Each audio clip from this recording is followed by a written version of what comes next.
ভারতের আহমেদাবাদে 242 আরোহী সহ বিমান বিধ্বস্ত, একজন ছাড়া কেউই বেঁচে নেই। নরেন্দ্র মোদীকে ডক্টর ইউনূসের শোক বার্তা। কিং চার্লস হারমোনি অ্যাওয়ার্ড গ্রহণ করলেন ডক্টর মোহাম্মদ ইউনূস। ব্রিটেনের রাজার সঙ্গে আলোচনায় গুরুত্ব পেয়েছে সংস্কার সহ নানা ইস্যু। তারেক রহমানের সঙ্গে ডক্টর মোহাম্মদ ইউনূসের বৈঠক আজ। বর্তমান বাস্তবতায় অত্যন্ত গুরুত্বপূর্ণ, রাজনৈতিক দূরত্ব ঘুচবে আশা রাজনীতিকদের।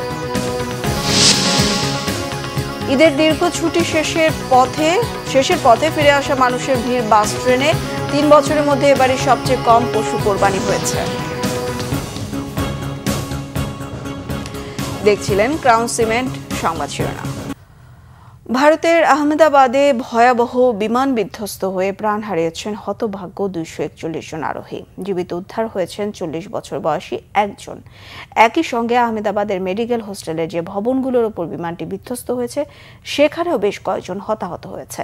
পুড়ে ছাই হয়েছে ভবনগুলো। বিধ্বস্তের পরপরই বিমানটিতে আগুন ধরে যাওয়ায় নিহতদের বেশিরভাগেরই পরিচয় শনাক্ত করা যায়নি। এত বড় বিমান দুর্ঘটনায় স্তম্ভিত, শোকে আচ্ছন্ন গোটা ভারত। এই দুর্ঘটনার পর আবারও প্রশ্ন উঠেছে বোয়িং এর নিরাপত্তা নিয়ে। বিস্তারিত থাকছে শহীদ আরাফাতের ডেস্ক রিপোর্টে। বিধ্বস্ত হওয়ার ঠিক আগ মুহূর্তেও আজ করা কঠিন ছিল ইতিহাসের কতটা ভয়াবহ দুর্ঘটনার সাক্ষী হতে যাচ্ছে ভারত। স্বাভাবিক গতিতেই যাচ্ছে বিমানটি। প্রথমে এমনটা মনে হলেও পর মুহূর্তেই আহমেদাবাদের 4টি ভবনের ওপর আছড়ে পড়ে বোয়িং এর 787-8 ড্রিমলাইনার যাত্রীবাহী বিমানটি। সাথে সাথেই আগুন ধরে যায় তাতে। কালো ধোঁয়ায় ঢেকে যায় চারপাশ। সবচেয়ে ভয়ঙ্কর বিষয়, দুর্ঘটনায় শুধু বিমানটিই নয়, আগুন ধরেছিল যে ভবনগুলোর উপর বিমানটি আছড়ে পড়ে। পুড়ে ছাই হয়ে গেছে সে ভবনগুলো। শুধু তাই নয়, ছাই হয়ে গেছে আশেপাশের যানবাহনগুলো। ভারত সরকার জানিয়েছে বিমানটি আহমেদাবাদের যে 4টি ভবনের উপর আছড়ে পড়ে তার সবগুলোই একটি মেডিকেল কলেজের হোস্টেল। সেখানে MBBS শিক্ষার্থী থাকত। ফলে ভয়াবহ এই দুর্ঘটনায় কেবল বিমানের হতভাগ্য 242 আরোহী নয়, দুর্ভাগ্যক্রমে হতাহত হয়েছে ওই 4টি ভবনের অধিবাসীরাও। সৌভাগ্যক্রমে বিমান দুর্ঘটনায় বেঁচে গেছেন 40 বছর বয়সী বিশ্বাস কুমার রমেশ। আহমেদাবাদে এয়ার ইন্ডিয়া দুর্ঘটনায় একমাত্র নিশ্চিত জীবিত তিনি। শেষ খবর পাওয়া পর্যন্ত এতে 5 মেডিকেল শিক্ষার্থীর মৃত্যু হয়েছে।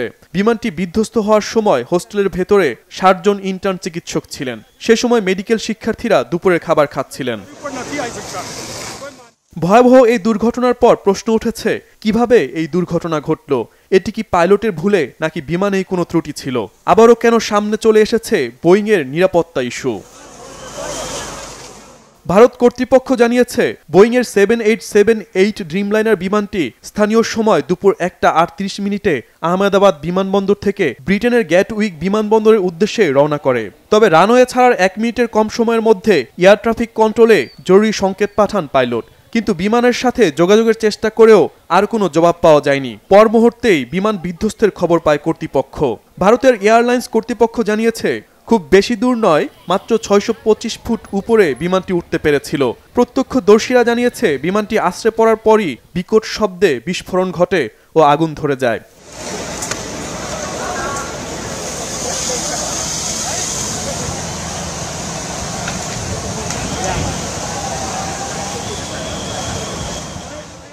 দক্ষ পাইলট থাকার পরও কেন এত বড় দুর্ঘটনা?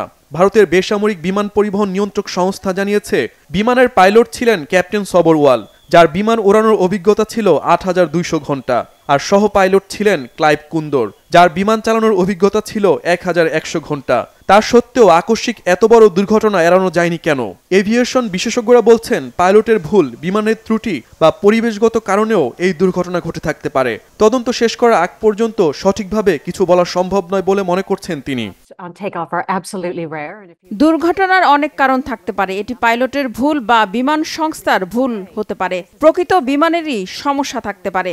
এটি পরিবেশগত কারণেও হতে পারে। এটি বাতাসের কারণেও এমন পরিস্থিতি হতে পারে। তাই অনেক সমস্যা রয়েছে যা দুর্ঘটনার পেছনে দায়ী। তবে সঠিক তথ্য পাওয়া যাবে তদন্তের পরেই।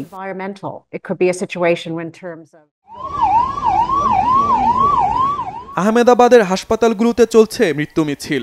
আসছে একের পর এক মৃতদেহ, আসছে আহতরা। দুর্ঘটনায় মৃতদের বেশিরভাগই আগুনে পুড়ে যাওয়ায় চেনা যাচ্ছে না লাশ। দ্রুত তা শনাক্ত করতে পরিবারের কাছ থেকে DNA নমুনা চেয়েছে গুজরাট প্রশাসন। হতাহতদের ভিড় আর স্বজনদের হাহাকারে ভারী হয়ে উঠেছে গুজরাটের হাসপাতালগুলোর পরিবেশ। ভারতীয় বিমান বিধ্বস্ত হয়ে হতাহতের ঘটনায় গভীর শোক ও সমবেদনা জানিয়েছেন প্রধান উপদেষ্টা ডক্টর মোহাম্মদ ইউনূস। ভারতের প্রধানমন্ত্রী নরেন্দ্র মোদীকে একটি শোক বার্তা পাঠিয়েছেন বাংলাদেশের সরকার প্রধান। প্রধান উপদেষ্টা প্রেস উইংয়ে তথ্য নিশ্চিত করেছে। শোক বার্তায় ডক্টর মোহাম্মদ ইউনূস বলেছেন, ভারতের জনগণ ও সরকারের যে কোনো প্রয়োজনে বাংলাদেশ পাশে আছে। বৃহস্পতিবার লন্ডনের উদ্দেশ্যে যাত্রা করা এয়ার ইন্ডিয়ার বিমানটি বিকেলে ভারতের আহমেদাবাদ থেকে উড্ডয়নের কয়েক মিনিটের পরই বিধ্বস্ত হয়। নিহত হয়েছেন বিমানটির 241 আরোহী ও ক্রু। লন্ডনে the King Charles Harmony Award গ্রহণ করেছেন ডক্টর মোহাম্মদ ইউনূস। লন্ডনের সেন্ট জেমস প্যালেসে কিংস চার্লস হারমোনি অ্যাওয়ার্ড গ্রহণ করেন ডক্টর মোহাম্মদ ইউনূস। এর আগে বাকিংহাম প্যালেসে ব্রিটেনের রাজা তৃতীয় চার্লসের সাথে প্রধান উপদেষ্টা সৌজন্য সাক্ষাৎ করেছেন। টানা 30 মিনিটের একান্ত বৈঠকে বাংলাদেশের পরিবর্তিত পরিস্থিতি এবং চলমান সংস্কার কার্যক্রম নিয়ে আলোচনা হয়েছে। এছাড়া ওয়েস্টমিনিস্টার হাউস অব কমন্সের স্পিকার স্যার লিন্ডসে হলির সঙ্গে বৈঠক করেছেন বাংলাদেশের অন্তর্বর্তী সরকারের প্রধান উপদেষ্টা। প্রধান উপদেষ্টা ডক্টর মোহাম্মদ ইউনূস ও বিএনপির ভারপ্রাপ্ত চেয়ারম্যান তারেক রহমানের বৈঠক হবে আজ। লন্ডন সময় সকাল 9টা থেকে 11টার মধ্যে বিএনপির ভারপ্রাপ্ত চেয়ারম্যান তারেক রহমানের সঙ্গে প্রধান উপদেষ্টার বৈঠক হবে হোটেল ডরচেস্টারে।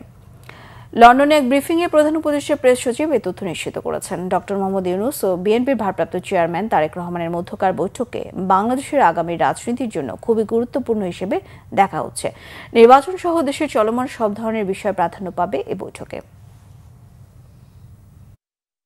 মিটিংটা খুবই ইম্পর্টেন্ট।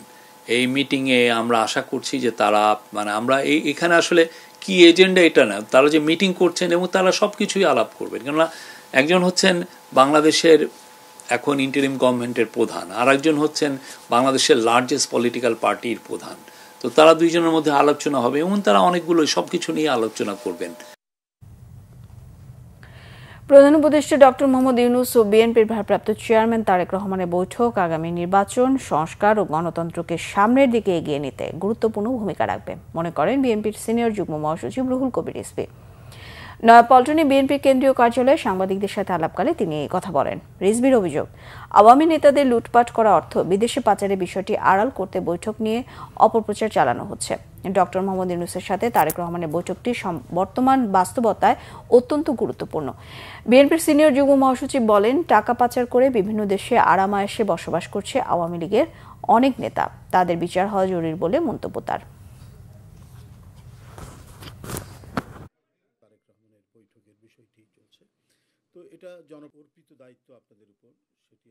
আমাদের সামনের নির্বাচন, সংস্কার এবং এই দেশকে অনাদিকাল পর্যন্ত একটি গণতান্ত্রিক বিধি ব্যবস্থায় এগিয়ে নিয়ে যাওয়ার জন্যই আগামীকালকের বৈঠকটি হবে অতীব গুরুত্বপূর্ণ। অন্তর্বর্তী সরকারের প্রধান উপদেষ্টা ডক্টর মোহাম্মদ ইউনূসের সাথে বিএনপির ভারপ্রাপ্ত চেয়ারম্যানের শুক্রবারের বৈঠক সরকারের সাথে রাজনৈতিক দলগুলোর দূরত্ব কমাতে বিশেষ ভূমিকা রাখবে বলে বিশ্বাস রাজনৈতিক নেতাদের। তাদের বৈঠকে নির্বাচন, সংস্কার ও বিচারের বিষয়ে একটি সুনির্দিষ্ট রোডম্যাপ পাওয়া যাবে বলে মনে করেন তারা। তবে বৈঠক ফলপ্রসূ না হলে দেশের রাজনৈতিক বাতাসে একটি বড় ধরনের অস্বস্তি তৈরি হবে বলেও আশঙ্কা তাদের। আহমেদ সরার রিপোর্টে থাকছে বিস্তারিত। ছাত্র জনতার গণ অভ্যুত্থানে 5 আগস্ট সরকার পরিবর্তনের পর সর্বসম্মতিতে 8 আগস্ট বাংলাদেশের অন্তর্বর্তী সরকারের প্রধান উপদেষ্টার দায়িত্ব নেন নোবেলজয়ী একমাত্র বাংলাদেশি ডক্টর মোহাম্মদ ইউনূস। এরপর ভবিষ্যৎ বাংলাদেশ গড়ার লক্ষ্যে সংস্কার, নির্বাচন ও আওয়ামী লীগের বিচার নিয়ে শুরু হয় সরকারের সাথে রাজনৈতিক দলগুলোর আলোচনা। এর মধ্যে নির্বাচন ও সংস্কার নিয়ে অন্তর্বর্তী সরকারের সাথে কিছুটা দূরত্ব তৈরি হয় বিএনপি ও সমমনা দলগুলোর সাথে, বিশেষ করে নির্বাচনের তারিখ নিয়ে। নির্বাচন ডিসেম্বরের পরে যাওয়ার মতো একটিও কারণ উল্লেখ করার মতো নেই। এমন প্রেক্ষাপটে শুক্রবারে লন্ডনের বৈঠক নিয়ে আগ্রহ আছে জনগণ ও রাজনৈতিক দলগুলোর। প্রধানত মিটিংটা সরকার প্রধানের আগ্রহে সভাটা হচ্ছে, সেই জায়গা থেকে নিশ্চয়ই বিএনপির অ্যাক্টিং চেয়ারপারসন সাথে তার যখন 1-to-1 কথা হবে তখন নিশ্চয়ই তিনি বেশ কিছু বিষয় হয়তো অফার করবেন আমার ধারণা। সংস্কারের ব্যাপারে, বিচারের ব্যাপারে, নির্বাচন সহ সামগ্রিক গণতান্ত্রিক উত্তরণের প্রশ্নে হয়তো আলাপ আলোচনা হবে।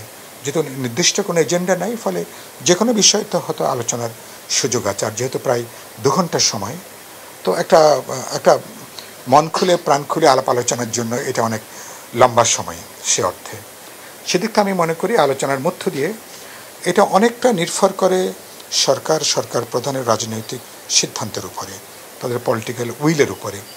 তিনি যদি বিএনপি বা বিরোধী দলকে আস্থায় নিতে চান, আমি মনে করি তাহলে তিনি একভাবে কিভাবে সমাধান হতে পারে নির্বাচনের সম্ভাব্য তফসিল নিয়ে যেটা সন্দেহ অবিশ্বাস তৈরি হয়েছে, এটা কাটিয়ে উঠবার ক্ষেত্রে আমার ধারণা যে সেখানে আলাপ আলোচনা হবে। স্টেলমেটটা বেরিয়ে আসার ক্ষেত্রে আগামীকাল মিটিংটা একটা বড় বার্তা হিসেবে এটা আসতে পারে। যোগাযোগহীনতা, সমঝোতার অভাব কিংবা বোঝাপড়ার ঘাটতি আছে, এগুলি আসলে দূর করার ক্ষেত্রে অন্তর্বর্তী সরকার একটা গঠনমূলক ভূমিকা পালন করবে এবং তারা এগুলিকে দূরত্ব কমায় আনার চেষ্টা করবে।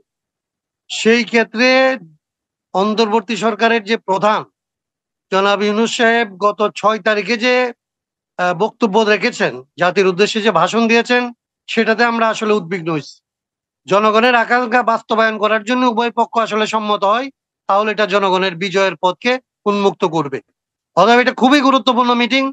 বৈঠকের ইতিবাচক ফলাফল দেশের রাজনীতিতে স্বস্তির বাতাস এনে দেবে মনে করেন রাজনৈতিক নেতারা। আগামীকালকের বৈঠক একটা গুরুত্বপূর্ণ সুযোগ সরকারের দিক থেকেও আছে, বিএনপির দিক থেকেও আছে। এই সুযোগটা কোনো তরফ থেকেই এই সুযোগটা যাতে নষ্ট না হয়, এটা খুব যত্ন দিয়ে আমি মনে করি একেবারে পেশাদার দক্ষতা নিয়ে একটা জাতীয় কর্তব্য হিসাবে মানুষ যে গণতান্ত্রিক উত্তরণ দেখতে চায় এবারকার অভ্যুত্থানের ভেতর দিয়ে, সুতরাং সেরকম একটা ইতিবাচক ফলাফল দেখব। সেজন্য কিন্তু প্রধান স্টেক কিন্তু সরকারের। দুইটা পক্ষের মধ্যে যেহেতু দূরত্ব তৈরি হচ্ছে, এটা যে বসা যায় এবং বসে যে আসলে এটা সমাধান করা যায়, সেই ক্ষেত্রে আমরা মনে করবো যে প্রথম আলোচনায় মানে পুরোপুরি ফল না আসলেও এটাকে আমরা ইতিবাচক ভাবেই দেখবো। এটা অন্তত আলোচনার পথকে উন্মুক্ত করবে। দেশের জন্য ডক্টর ইউনূসের অন্তর্বর্তী সরকারকে যেমন প্রয়োজন, তেমনি সেফ এক্সিটের জন্য অন্তর্বর্তী সরকারের রাজনৈতিক দলগুলোকে আস্থায় আনাও জরুরি বলে মনে করেন এই দুই নেতা। প্রশ্নবিদ্ধ না হয়, যাতে আবার বিচার আচারের সম্মুখীন না হতে হয়। আহমেদ সরওয়ার, বাংলা ভিশন, ঢাকা। ভবিষ্যতে যারা স্বরাষ্ট্র উপদেষ্টা মোহাম্মদ জাহাঙ্গীর আলম চৌধুরী বলেছেন, বিএনপির ভারপ্রাপ্ত চেয়ারম্যান তারেক রহমানের দেশে ফেরার ক্ষেত্রে কোনো বাধা নেই, তিনি যে কোনো সময় ফিরতে পারেন। গাজীপুরের শালনা হাইওয়ে থানা ও ব্যারাক পরিদর্শন করে সাংবাদিকদের প্রশ্নের জবাবে তিনি এসব কথা বলেন। স্বরাষ্ট্র উপদেষ্টা বলেন, বাংলাদেশের নাগরিক হিসেবে তারেক রহমান যখন চাইবেন তখনই দেশে ফিরতে পারবেন। পুশিন নিয়ে উপদেষ্টা বলেন, ভারত থেকে যাদের পুশিন করা হচ্ছে তারা প্রপার চ্যানেলে আসছে না। ভারতে থাকা বাংলাদেশিদের অবশ্যই বাংলাদেশ নেবে, কিন্তু নিয়ম না মেনে ভারত তাদেরকে জঙ্গলে রাস্তায় ফেলে যাচ্ছে, যা অমানবিক। স্বরাষ্ট্র উপদেষ্টা কোভিড মহামারী ঠেকাতে বিমানবন্দর সহ বিভিন্ন স্থানে সচেতনতা বাড়াতে উদ্যোগ নেওয়া হয়েছে বলেও জানান।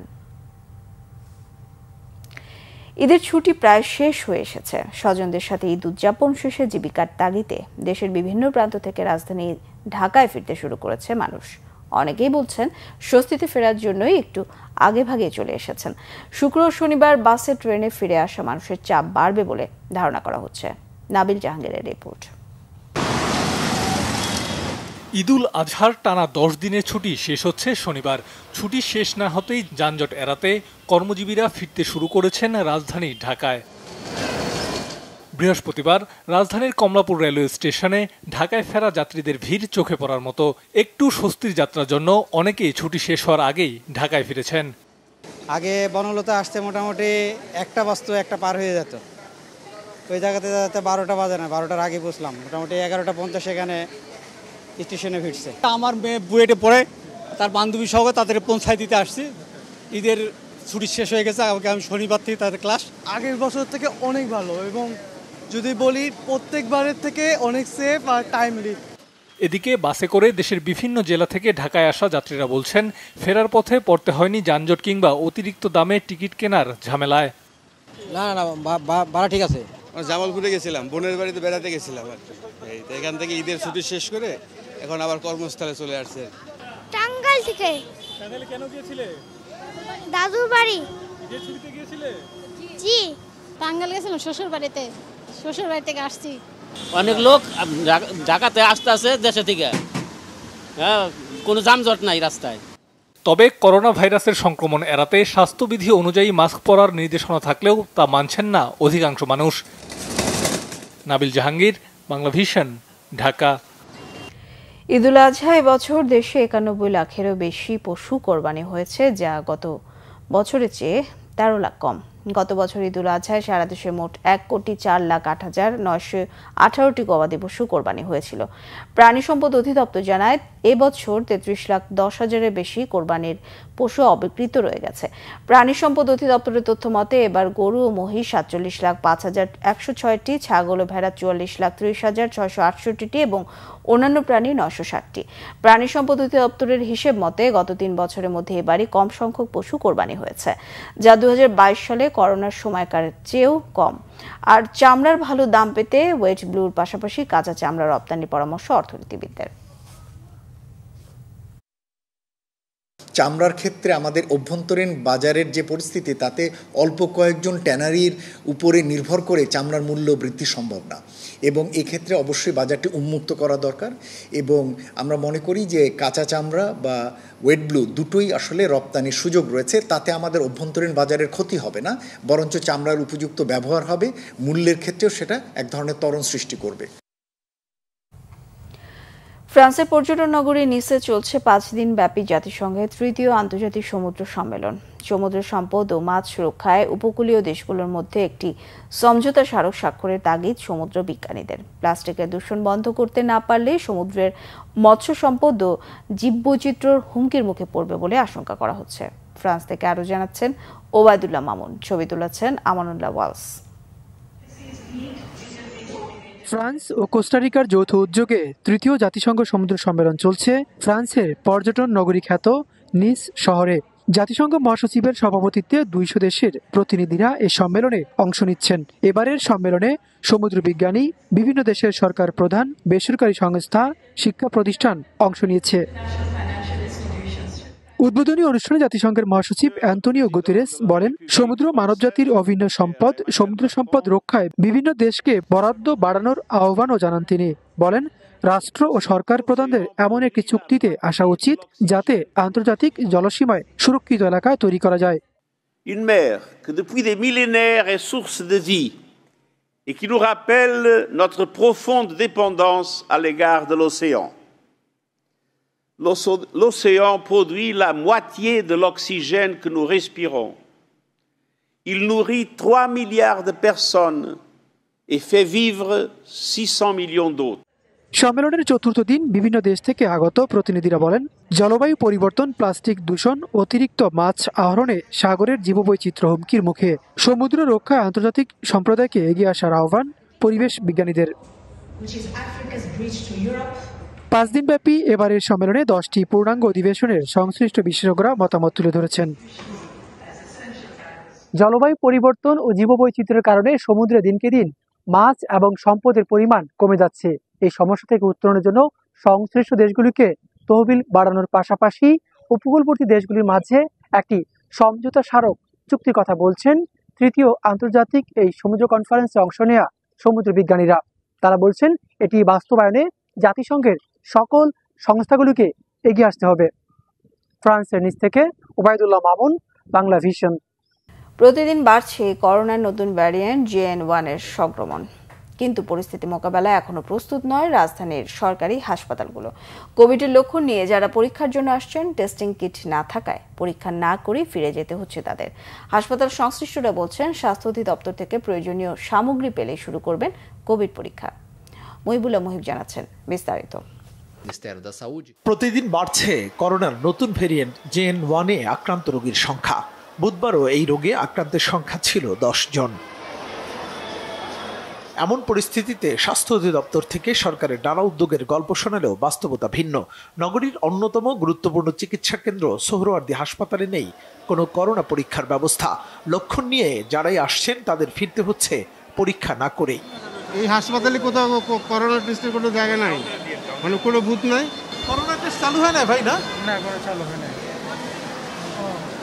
কি কিট সংকটের কারণে? এটা আপনার পরিচালক জানবে, এটা আমাদের না। ওরা বললো যে না, এখানে এখনো করোনা টেস্ট শুরু হয়নি। হাসপাতালটির পরিচালক জানালেন, প্রয়োজনীয় সামগ্রী পেলেই করোনার রোগীর সার্বিক ব্যবস্থাপনা শুরু করবেন তারা। এটা আমরা আজকে কোভিড টেস্টের কিট পাবো। এটা আমরা আজকে বুথ স্থাপনের জন্য আমরা কলেজের সকল শিক্ষক সহ আমরা নিজেরা পরিদর্শন করে কোন জায়গাটা সুইটেবল হবে সাইট সিলেকশন করে দিয়েছি।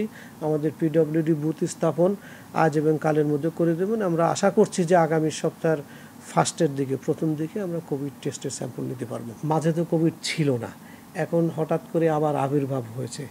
একটা স্ট্রাকচারাল প্রস্তুতি নিতেও কিন্তু একটু সময় লাগে, সেই সময়টুকু কিন্তু আমাদেরকে দিতে হবে, তাই না? এটা তো সায়েন্টিফিক ইস্যু।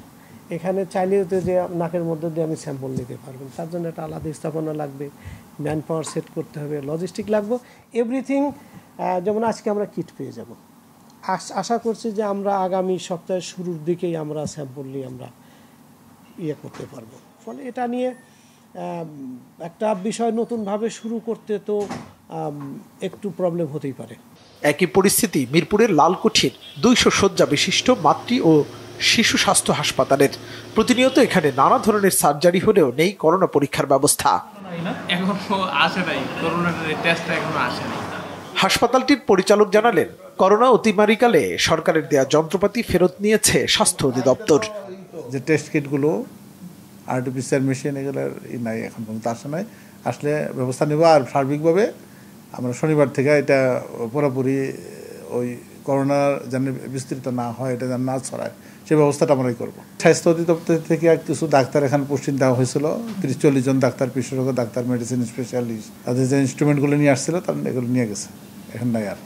রাজধানীর হাসপাতালগুলোতে দ্রুত টেস্টিং কিট সরবরাহের দাবি জানান ভুক্তভোগীরা। মুহিবুল্লাহ মুহিব, বাংলা ভিশন, ঢাকা। বিএনপি ঘোষিত রাষ্ট্র মেরামতের 31 দফা বাস্তবায়ন এবং ডিসেম্বরের মধ্যে জাতীয় সংসদ নির্বাচনের রোডম্যাপ ঘোষণার দাবিতে ফরিদপুরের সদরপুরে বিএনপির উদ্যোগে জনসমাবেশ হয়েছে। বৃহস্পতিবার উপজেলার চরমনাইয়ের ইউনিয়নের চর আরিয়ালখা উচ্চ বিদ্যালয় মাঠে এই সমাবেশের আয়োজন করা হয়। এতে প্রধান অতিথি ছিলেন বিএনপি চেয়ারপারসনের উপদেষ্টা জহিরুল হক শাহজাদা মিয়া।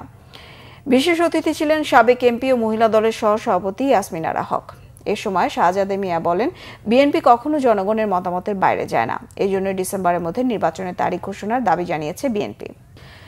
সংবাদ শেষ করব ক্রাউন সিমেন্ট শিরোনামগুলো আরও একবার জানিয়ে। ভারতের আহমেদাবাদে 242 আরোহী সহ বিমান বিধ্বস্ত, একজন ছাড়া কেউই বেঁচে নেই। নরেন্দ্র মোদীকে ডক্টর ইউনূসের শোক বার্তা। কিংস চার্লস হারমোনি অ্যাওয়ার্ড গ্রহণ করলেন ডক্টর মোহাম্মদ ইউনূস। ব্রিটেনের রাজার সঙ্গে আলোচনায় গুরুত্ব পেয়েছে সংস্কার সহ নানা ইস্যু। তারেক রহমানের সাথে ডক্টর মোহাম্মদ ইউনূসের বৈঠক আজ। বর্তমান বাস্তবতায় অত্যন্ত গুরুত্বপূর্ণ, রাজনৈতিক দূরত্ব ঘুচবে আশা রাজনীতিকদের।